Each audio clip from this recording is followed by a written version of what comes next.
Yeah, hello and welcome to another episode of the weekly Spielworxx Chat Season 2. My name is Uli Blennemann. I hope you are all well and most importantly, just 1.5 months till the start of the hockey season. So go Roosters!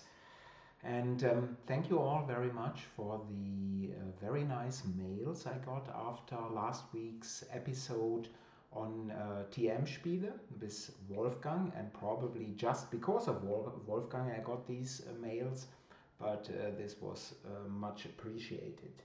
And if you have questions and comments on today's episode, please put them in the chat window. And I'm always interested in hearing what you have played lately. Um, the Pharos replacement cubes and play aids, they have been sent out here in Europe. And I've seen today that some people already have received them. So, and the other ones in Europe should get them very soon.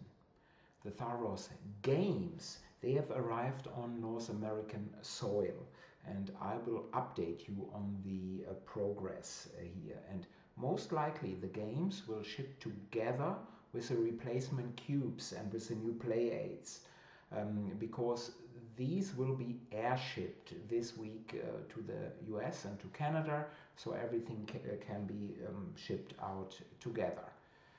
And there is Hello Claude, nice seeing you. And Spiele Joker, good seeing you. Thank you for the replacement cubes. Of course, this is something that needs to be done. Needs to be done. And yeah, this was even in Switzerland. So international shipping has worked out here. Um, and Mad Wolf Squaring Circleville is in production, which is of course very good. And seeing Claude here, the Smoky Valley by Claude Sirois will be featured here in the Spielworxx chat in 2 weeks, and Claude will be my guest in late August, and this will be another very detailed episode where we'll really talk about the game in detail, about the history, about everything. And finally, I will receive a Crescent City cargo here this week. And if you are in Europe and have an interest in this game, please check out my website late this week. I just have a limit, or I will get a very limited number of copies. So please check out this beauty by the wonderful Jason Dinger if you have an interest in the game. And no news on Tribune, sadly, so far, but as you maybe know, but I'll repeat it here, international shipping right now is a nightmare. So I will keep you updated on this. And hello, Chris, great seeing you in the UK. Question for you, just Chris, are you attending the UK Games Expo this weekend? Just let me know. And Nicolas, good seeing you. Ja, guten Abend. Very nice, Nicolas. And again, good luck in the Zenobia Award with your proposal. So I'm really interested and I'm very curious how the next round will work out.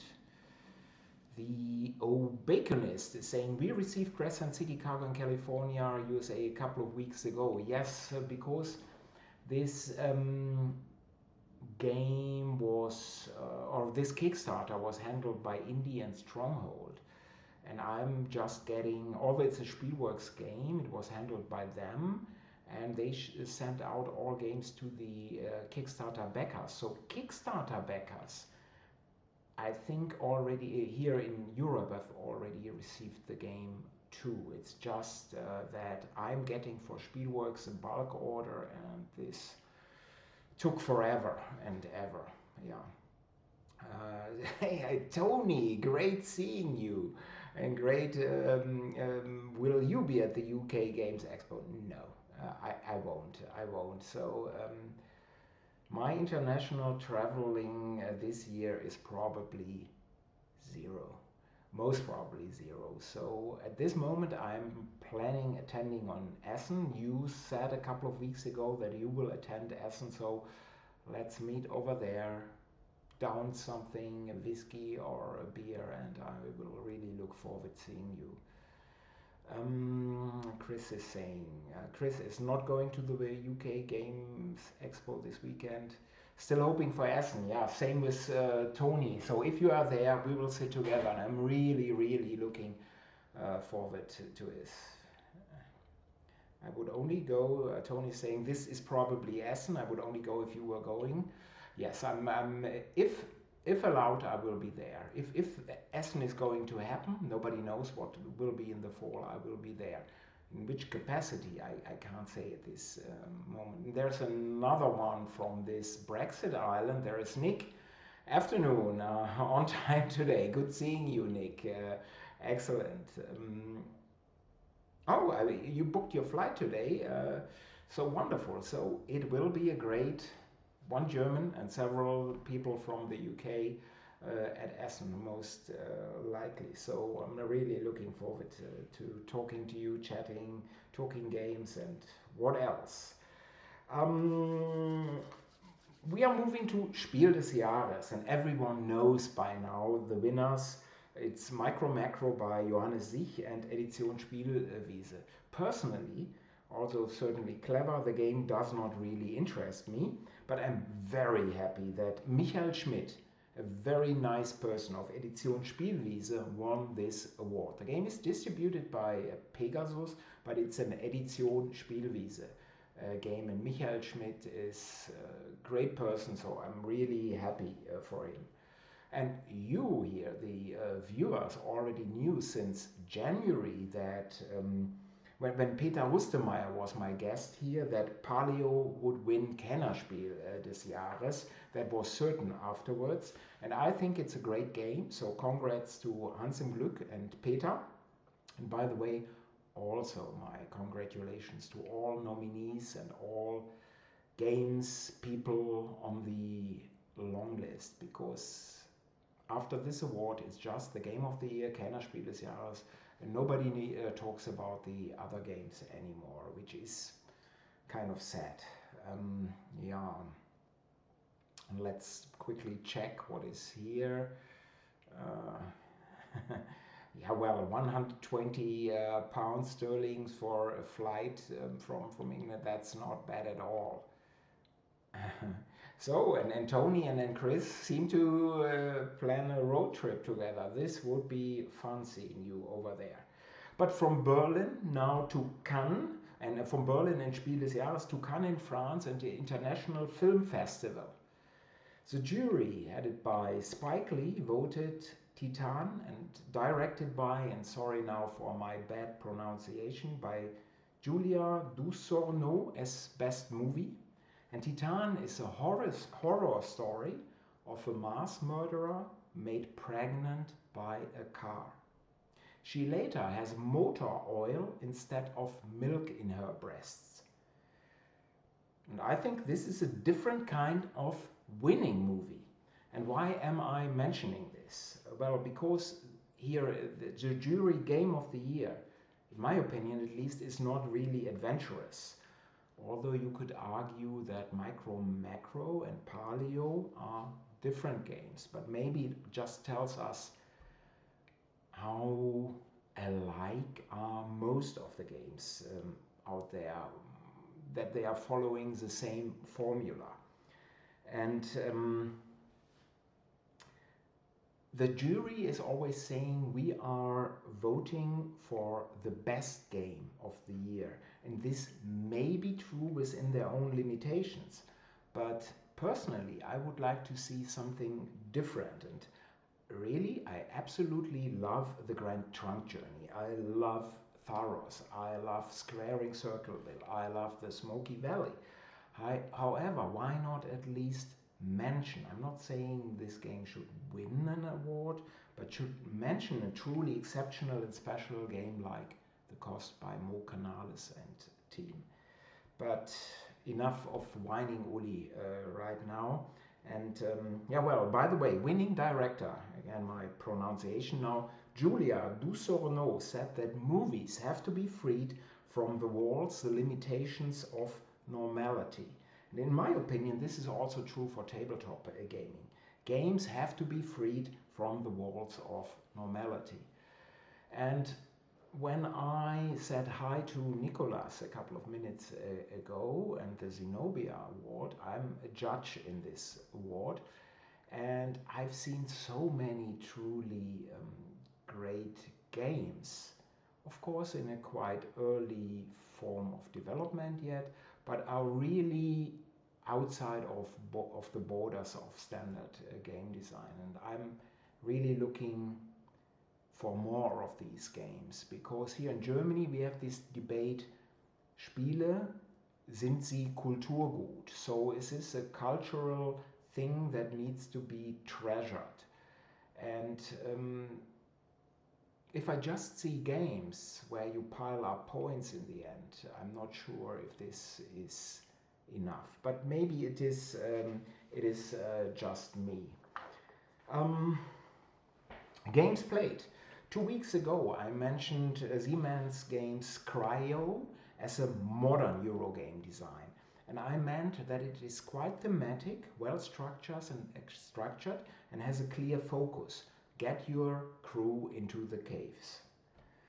In comparison, I played Anecrony by Mind Clash Games a little bit less than 2 weeks ago with Ode and Carsten of Meeplecast.de. By the way, Meeplecast.de is a very good German language podcast on a game. So if you are a German language speaker, you should check it out. And mechanically, the game is sound. Turci knows how to design games. I did not find it really spectacular. You've seen it before, but it was certainly engaging. The differences between the factions in the game are minor, so they lack character, but still altogether a very nice game. But Anecrony is a game on time travel, a very interesting subject, but very difficult to do well. And in this game, I really did not think I'm time traveling. You are able to get some goods from the future, then have to repay them later. So time travel actually is a loan in the game, as Ode correctly mentioned. So that was an interesting experience. But comparing Cryo, which is a much simpler game, to Anecrony is not fair. Although in my opinion Cryo is superior by a wide margin.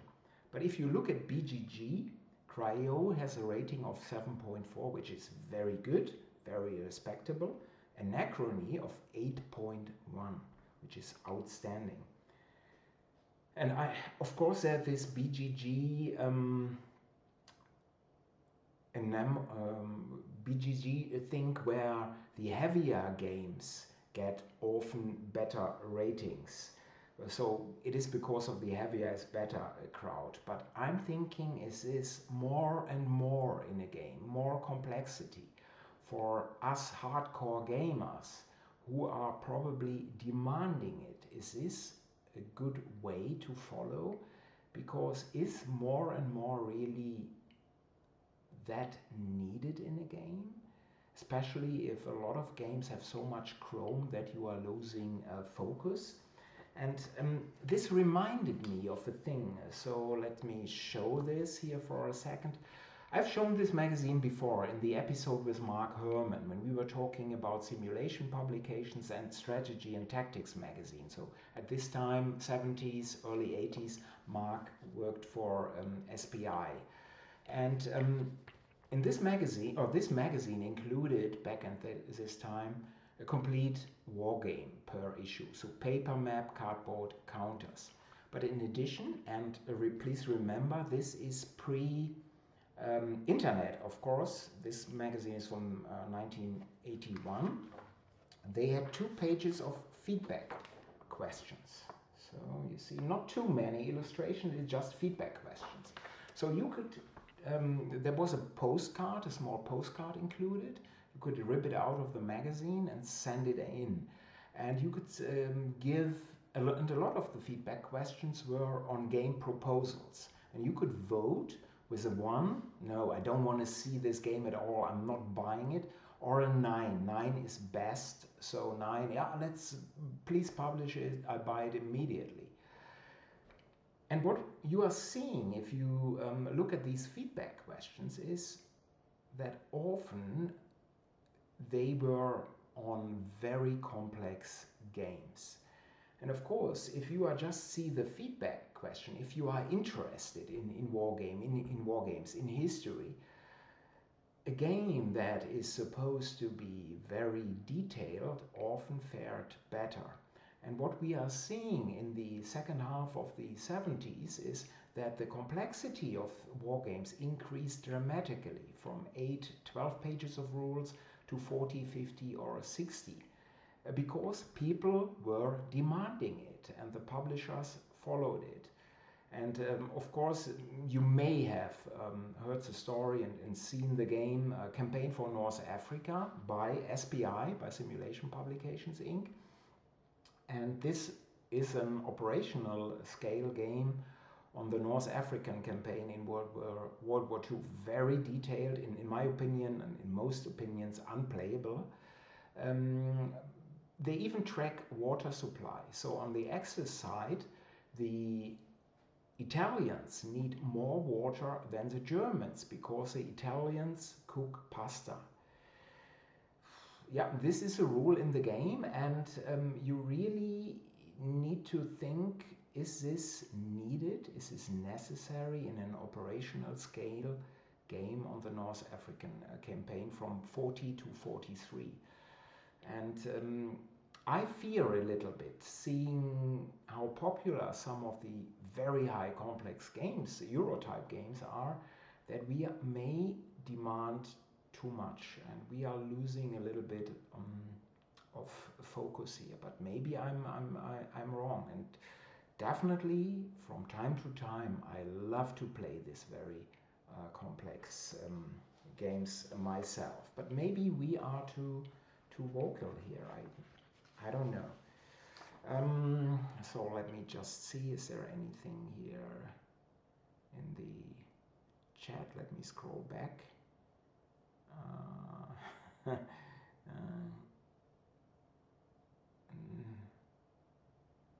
Yeah. More co-whirly games, as Tony is saying. Absolutely right. More co-whirly games. Because you see, co-whirly games, they are detailed, they have a great focus, and certainly these are not simple, easy games to play, but still they are, it's not the mechanics, and I can remember things better, or I know already now what will happen there, and if my engine is running, and if I get this resource there, then this will help me. So I think, Tony, you are right, more co-whirly games, for sure. Tony is saying, should Pilgrim get a mention? We will have, Nick and I, we will talk about Pilgrim in detail later, but let's just say Nick's game Pilgrim is wonderful.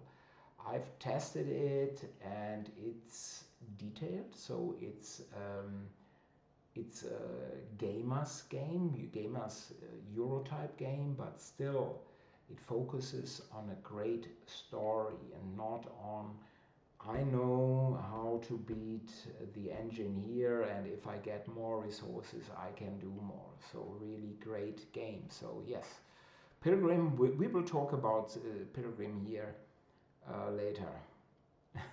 The world needs more games about obelisks and the Aztecs, Mayans, etc. Yeah, or trading in the Mediterranean, although there's nothing wrong but about these topics. But please give me something new about which we haven't seen here, and not with double the amount of rules. Chris is saying, I fancy a game focusing in Italian military cooking water supply logistics. Yeah, I'm waiting now a design by you on this topic within the next 48 hours. So I'm really looking forward to it. Jonas, hello Jonas. Pilgrim is my most anticipated Spielworxx game. It's not really a Spielworxx game. Spielworxx, maybe I'm saying too much, will be involved, but it's very much a Nick game here. too. And so we will make sure that this will be a very nice addition to the Gamers library.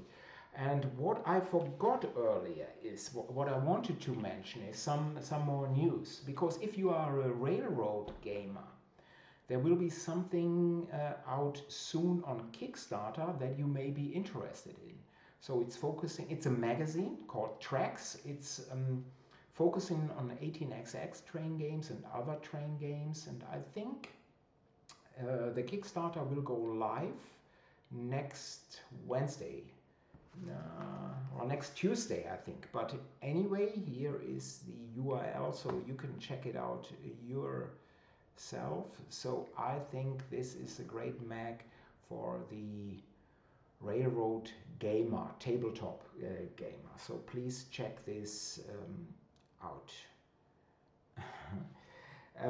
Okay, so what else? Regarding conventions, which we were talking about this earlier, let me remind you that there will be Conworks, Spielworxx' own very small online convention on October 1 and 2. And this Nick Case I mentioned will be my guest there as well. And let me just post the URL on Conworks. Let me just do it quickly. It's here.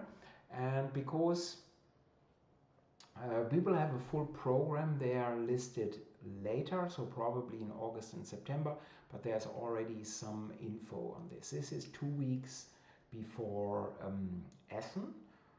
If you are live at Origins, it's the same time basically, then you will probably miss it. But the full program, I'll cover that in August, September.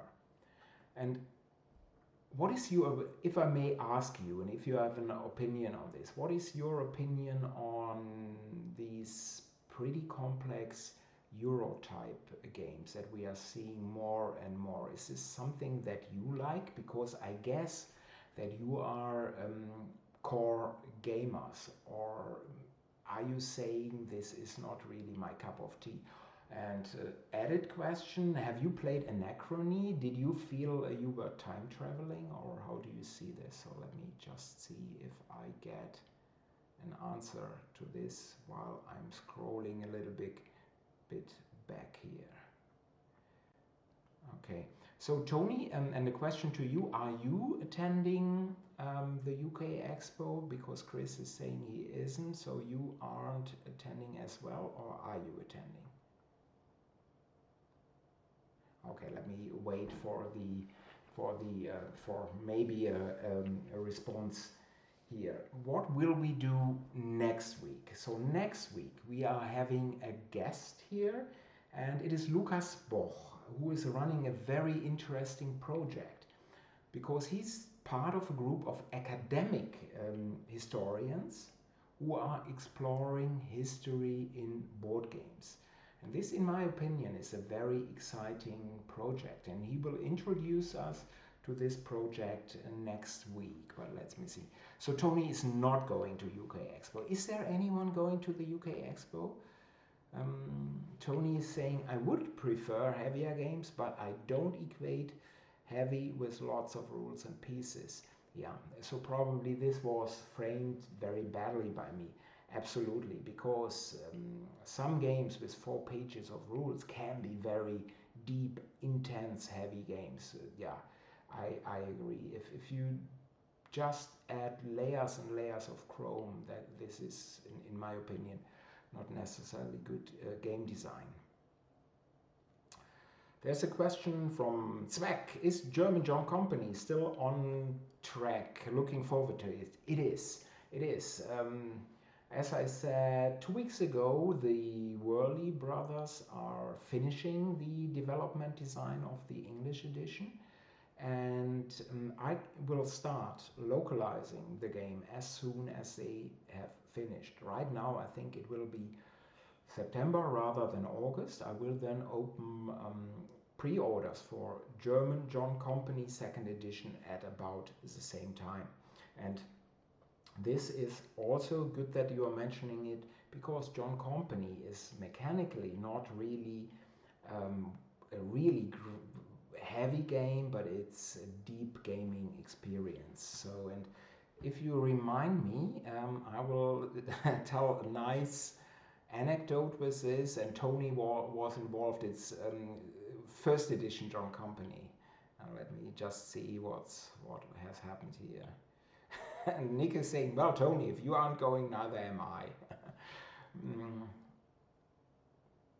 Yeah, and Tony is saying the decision space within simple frameworks in games like Brass and other Martin games are marvelous. Yes, yeah, I agree 100%. The Baconist, I think what comes through more in Anecrony is not so much the time traveling aspect, but the tension of wondering when the game will end, or how quickly you'll be able to evacuate your path on time. Yes, this is a little bit better done, although I've played Anecrony for the first time. It was just a base game, so I've no real experience here. Although I think it was after 4 turns that the special tiles came in and that you could try to evacuate. And I think one of the end conditions is when all of these tiles have been used, then it's over. And we did this in the first round, so in the 5th turn. So there was some tension, but not that much, but probably because we, or at least I wasn't that experienced. Chris is saying, I quite liked Anecrony, but I felt like the time travel was very much like taking loans. It worked nicely enough though. Yes, as I said, Turchi knows how to design, that's for sure. And Tony is saying, John Company 2nd edition will be so worth the wait. Yes. Yeah, and definitely this is true, Chris. We need more people who would like to play John Company. Yeah, because some people are scared. It's different. What is the topic about this game? It's not trading in the Mediterranean or Mayas. So that's absolutely true. Tell us your John Company story. Tony is saying, yeah, well, Tony, you were there. It was at LariaCon, I think 2018 maybe.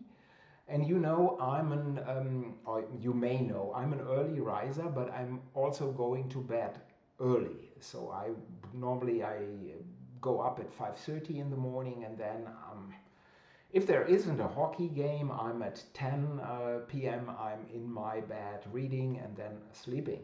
So at Laria this evening it was about 11 p.m. already, and I was very sleepy. And then there was this boy Dell, and he said, I've John Company with me, and would you like to play? And at that time I hadn't played John Company, and I was very eager. And Tony had a full group, including Stefan Stadler, so real nice, and Matthias Notch, of course, so really, really nice game group, and I was eager to play. And Tony had said, well, I've played before, I know the rules, which was not 100% true, let's face it. And during the rules explanation, I got sleepier and sleepier, and then we played a little bit, and we played it really wrongly, but I really didn't notice this at that time because I fell asleep several times during the game, and then I woke up, my turn, I fell asleep again, but in the end I won my very first John Company game while sleeping, so that was wonderful. And really, if you Cole, Drew, if you're hearing this story, it says nothing about the game. The game is truly wonderful. It doesn't mean you can sleep and still are able to play this game. No, all the blame is to Tony, who didn't know the rules well, so he was a horrible, horrible teacher. So that was the reason, that was the story. But Tony, love from me. So Laria, hopefully it will happen next year. I'd love to attend it together with you and spend some quality time with you over there. Yeah, Tony, that was really great. And maybe this is also a great point to finish this for this week. Remember, there will be a very, very interesting episode next week with Lukas Boch, academic historians on board games. Should be really interesting. So thank you all for your time. If you have a question that you'd like to ask in advance or would like to see a special topic that we are talking about, please drop me a mail at uli@spielworxx.de. That is uli@spielworxx.de. So till next week, bleibt alle gesund, Black Lives Matter. Bye bye.